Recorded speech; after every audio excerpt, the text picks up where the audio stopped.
Žena má milenca, nie? A idú sa milovať, chápeš? A ten milenec vždycky, keď sa ide milovať, tak si vybere oko. Víš? No. A oni sa proste idú milovať. A žene dojde domov muž. A muž taký nadržaný, že ide pokúrovať. Tak žena rýchlo schová toho milenca do skrini, ale oko zostaje na stolíku. A v tom muž začne, on neví žena, že čo s tým okom, tak sa strčí do piči. Chápeš, že? Chápeš?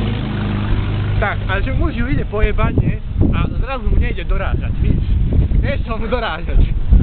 Tak, neví čo so ženou, tak zoberie gynekológovi. A gynekológ sa pýta: pán doktor, čo je s tou mojou ženou? A doktor na to, že 20 rokov som do piči. Ale aby piča na mňa kúkala, tak to som ešte nevidel.